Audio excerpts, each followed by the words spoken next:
جی السلام علیکم، میں ہوں فیل ملک اور آپ دیکھ رہے ہیں سرکار۔ اسلام میں یہ ہے کہ اگر آپ کے پاس کوئی اچھا مشورہ ہو تو جس شخص کو اس مشورے سے بینیفٹ پہنچ رہا ہو آپ اس کو وہ مشورہ ضرور بتائیں، کیونکہ یہ آپ کے پاس ایک امانت ہوتی ہے۔ تو اگر آپ اس سے صرف نظر کرنا چاہیں تو آپ کے پاس بہت سے بہانے ہو سکتے ہیں، لیکن سچائی کو چھپانا بیسیکلی ایک گناہ کا تصور دیتا ہے اسلام۔ تو آج کا ویلاگ جو ہے یہ بھی کچھ اسی طرح کے معاملے سے ہے، جو کہ ہم سب کو یہ دعوت دیتا ہے کہ آپ آئیے اور اس میں اپنی آواز شامل کیجیے، کیونکہ یہ ہماری سپریم کورٹ سے متعلق ہے، جس میں ہمارے ریٹائر ہونے والے یعنی جسٹس ریٹائرڈ مشیر عالم صاحب، ان کی سربراہی میں ایک کیس کئی سالوں تک چلتا رہا، جس میں ان کے ملازمت سے کچھ مراد کے بارے میں تھا۔ تو مشیر عالم صاحب نے وہ کئی سال تک کیس سنا اور پھر اس کا فیصلہ محفوظ کر لیا، اور کوئی 1.5 سال کے قریب اس کا فیصلہ محفوظ رکھا، اور اس دن اس کا فیصلہ سنایا جس دن وہ ریٹائر ہو رہے تھے۔ تو ہمارے ججز کی کیا ہی بات ہے کہ وہ ریٹائرمنٹ والے دن وہ فیصلے سناتے ہیں جس سے کوئی 2 4 6 گھنٹے کے لیے کسی کو پریشانی نہیں ہے، بلکہ زندگی بھر کے لیے کسی کی پریشانی ہے۔ اور وہ کہتے ہیں ہم نے جو انصاف کا جھنڈا ہے اس کو بلند کیا ہے اور ہم نے انصاف دیا ہے۔ اس میں 16,000 خاندانوں کی زندگی کے اوپر ایک یعنی بجٹ جنبش قلم یعنی with one stroke of a pen انہوں نے 16,000 ملازمین کے ساتھ وہ کیا، یعنی 1,00,000 افراد، کیونکہ 16,000 افراد ہیں تو ان کا خاندان یا ان کا کنبہ بھی ہوگا۔ اگر اس میں ایوریج آپ 3 سے 5 افراد لگائیں تو کوئی 1,00,000 کے قریب تو افراد بن ہی جائیں گے، کیونکہ یہاں بڑی فیملیز ہیں، لوگ لارج فیملیز رکھتے ہیں، اور کئی ایسے ہوں گے اس میں جو کہ اس وقت گرینڈ پیرنٹس کی پوزیشن پر پہنچے ہوں گے۔ تو یقینی طور پر، اور پھر ساتھ میں یہ کہا گیا کہ ان کی نوکریوں سے ان کو برخاست کیا جاتا ہے، اور جو کچھ انہوں نے شروع دن سے اب تک لیا ہے وہ ان سے واپس لیا جائے۔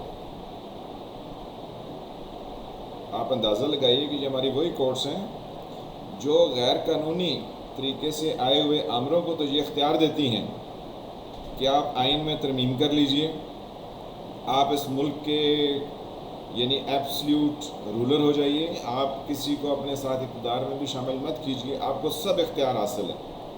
لیکن جب غریب کا آ جائے، اور ان 16,000 میں سے تو بہت سارے یعنی کئی ہزار ایسے ہیں جو کہ کیس میں شامل ہی نہیں تھے، کیونکہ کچھ لوگ اپنی مراد یا اپنی سینیارٹی یا اپنی جاب میں جو بینیفٹ ان کو ملنے چاہیے تھے وہ ان کو نہیں مل رہے تھے، تو وہ اس کے لیے آئے تھے۔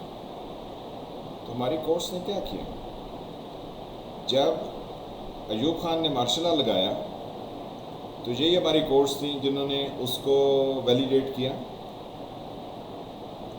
پھر یحییٰ خان کا آیا تو اس کو بھی ویلیڈیٹ کیا، پھر مشرف سے پہلے ضیاء الحق کا آیا تو اس کو بھی ویلیڈیٹ کیا، پھر مشرف کو بھی ویلیڈیٹ کیا، اور مشرف کو تو آئین کے اندر یعنی قومی اسمبلی 2/3 میجارٹی سے ترمیم کر سکتی ہے، مشرف کو اکیلے کو اجازت دے دی، انہی کورٹس نے دی۔ تو جہاں پر طاقت نظر آتی ہے، اب ہاں یہ ہمارے ججز جو ہیں ان کی زبان نہیں ہلتی۔ الیگزینڈر پوپ نے 1712 میں یعنی 1712 میں ایک کامک ایپک جو ہے وہ لکھی جس کا نام تھا دی rape of the law.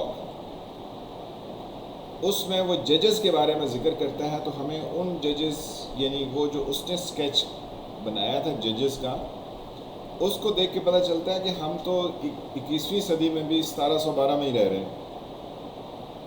Alexander Pope نے ججز کے بارے میں یہ کہا، to test a while the player of a court, یعنی تھوڑی دیر کے لیے عدالت کا چسکا لینے کے لیے جو ہے نا یہ لوگ آتے ہیں۔ ان ویریس ٹاک دی انسٹرکٹیو آرز دے پاسٹ، یعنی جو ان کے کام کرنے کے اوقات ہیں اس میں بڑی وہ عجیب طرح کی گفتگویں کرتے ہیں۔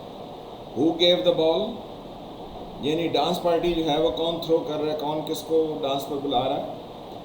Are paid the visit last, یعنی آپ اندازہ کیجئے کہ یہ وہ ججز کے بارے میں کہہ رہا ہے 1712 میں۔ One speaks the glory of the British queen, تو یہ ہمارے ہاں یہ گلوری جو ہے نا، وہ جیسے بھنڈ کہتے ہیں نا بھاگ لگے رہن، تو یہ ہمارے ججز بھی جو ہے نا یہ بھی بھاگ لگے رہن والی وہ جو نظریہ ضرورت ہے، یہ بھی تو وہی بات ہے۔ پھر کہتے ہیں and one describe the charming Indian screen, اور اس کے ساتھ جو ہے وہ the third interpret motion looks and eyes. آپ اندازہ لگائیے کہ یہ کس چیز کی، وہ جسٹس جاوید اقبال صاحب کا آیا تھا نا، وہ انہوں نے کہا کہ آپ کو دیکھ کے تو دل کرتا ہے، دل تو بہت کرتا ہے نا ان کا، ہمارے وزیر اعظم صاحب کو تو حوریں نظر آتی ہیں، تو وہ جسٹس جاوید اقبال صاحب کی وہ جب ویڈیو آئی باہر، تو پھر مڑ کے جو ہے نا انہوں نے جہاں ان کو کہا گیا ادھر وہ نوٹس لے لیتے ہیں، بقایا ان کے نوٹس غائب ہو جاتے ہیں۔ پھر الیگزینڈر پوپ نے کہا at every word a reputation dies. تو ریپوٹیشن ڈائز کا کیا مطلب ہے؟ ججز کہتے ہیں نا آپ کے خلاف تو انہیں عدالت لگائیں گے، تو ریپوٹیشن جو ہے نا ڈائز، تو وہ نوٹس لیتے ہیں اور لوگوں کو ڈراتے ہیں۔ پھر جو امپورٹنٹ چیز الیگزینڈر نے لکھی 1712 میں، اس نے 1712 میں اپنی پوئم کا ایک حصہ پرنٹ کیا، پھر 2 سال کے بعد اس نے مزید اس میں کچھ ایڈ کر کے اس نے پوری اپنی ریپ آف دا لاک جو ہے وہ مکمل کی۔ تو اس میں وہ لکھتا ہے man while the declining from the noon of day, اب جو ہے وہ دوپہر کا یا سپہر کا ٹائم ہو چلا ہے، دا سن obliquely shoots the burning ray، یعنی سورج جو ہے وہ ڈھل گیا ہے اور اس کی ریز جو ہے نا وہ ترچھی ہو کے آ رہی ہیں، تو کیا کرتے ہیں the hungry judges soon the sentence sign، تو ہنگری ججز ہیں کیونکہ ان کے پیٹ خالی ہو گئے ہیں، اب ان کو طمع ہے کھانے کی، تو جناب جلدی جلدی وہ جو کچھ سنٹینس یعنی جو کچھ سزا لکھی ہوتی ہے وہ سائن کرتے ہیں۔ اینڈ wretches hang، یعنی جو ملزم ہیں ان کو لٹکا دیا جاتا ہے۔ کس لیے لٹکا دیا جاتا ہے؟ That jurymen may dine، کہ یہ جو انصاف کرنے والے ہیں یہ ڈائن کر لیں، یہ کچھ کھا پی لیں۔ تو وہ ہمارے رحمت بابا ڈیم بنانے کے لیے چلے گئے، چھاپے مارنے کے لیے چلے گئے، کیس ان سے سپریم کورٹ کے مکمل نہیں ہو، اور عمران خان صاحب کو لمبا سا سرٹیفکیٹ دے کے کہ آپ جناب صادق بھی ہیں امین بھی ہیں۔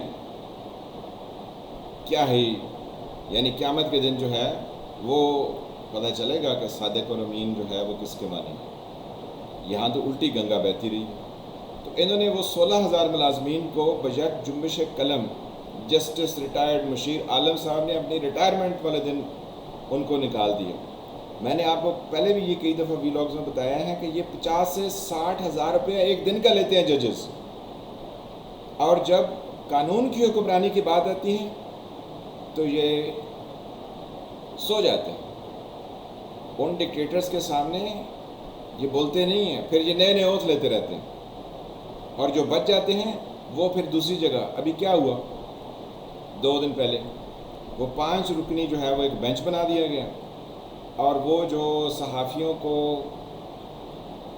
لے جانے والی ایک واردات ہوئی تھی اس پر ایک سو موٹس جسٹس قاضی فائز صاحب نے لیا تھا، اس کے اوپر ایک اور آرڈر لگا دیا گیا، جو ابھی کھچا تانی جو ہے وہ چل رہی ہے، اور آج اس کا کیس فائز عیسیٰ صاحب کی عدالت میں لگا ہوا، اور وہ کہتے ہیں کہ سپریم کورٹ کے ایک جج کے اوپر دوسرا اس کا کوئی یعنی اس کا کوئی باس نہیں ہے جو اس کو روک سکے، اس لیے جو کیس لگا ہوا ہے اس کے اوپر دوسرا آرڈر غیر آئینی ہے۔ یعنی 5 ججز نے، عمر عطا بندیال صاحب اور ان کے ساتھ 4 اور ہیں جنہوں نے وہ آرڈر پاس کیا ہے۔ کھینچا تانی آپ ان کی دیکھ لیں۔ ادھر 16,000 خاندانوں کو نوکری سے نکال دیجیے۔ 16,000 کون سے ہیں؟ جن کو پیپلز پارٹی نے اپنے دور حکومت میں ملازمت دی، اور یہ کہتے ہیں ان کو بغیر کسی میرٹ کے دی۔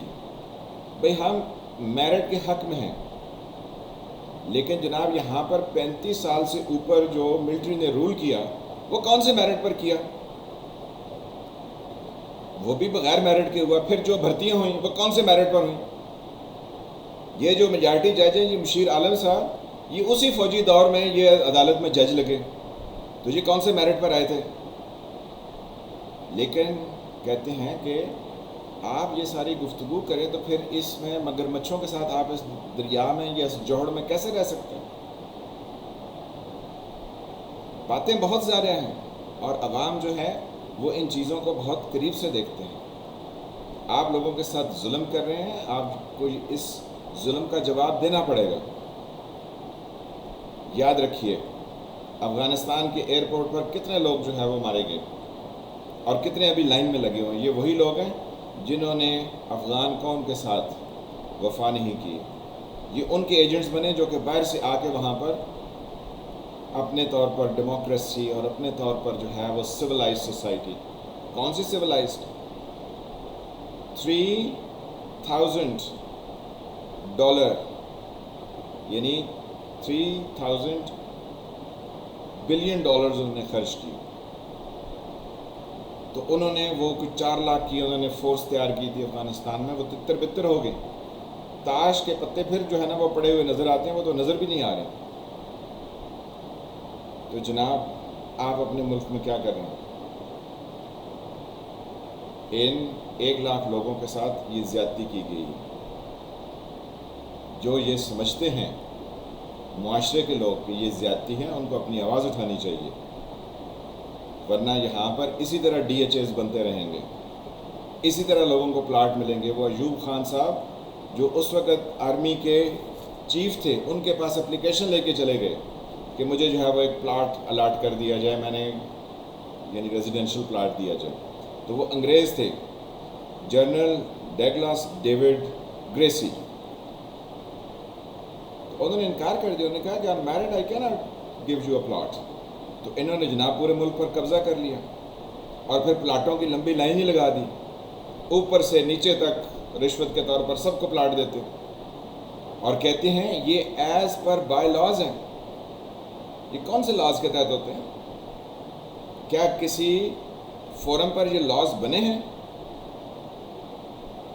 تو جتنی ہماری سپریم کورٹ ہے وہ ان چیزوں کو نہیں دیکھتی ہیں. ابھی وہ ہوا تھا نا، آپ کے ایک جج صاحب تھے لاہور ہائی کورٹ کے، جنہوں نے کہا تھا کہ یہ جہاں پر قبضہ کیا ہے DHA والوں نے، ان کو حاضر ہونا پڑے گا.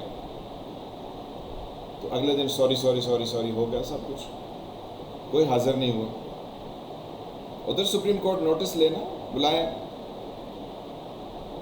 وہاں پر کسی کو نہیں بلائیں گے. کیوں نہیں بلائیں گے؟ کہ جہاں سے ڈنڈے اور چھتر پڑتے ہوں وہاں کوئی کسی کو نہیں بلاتا.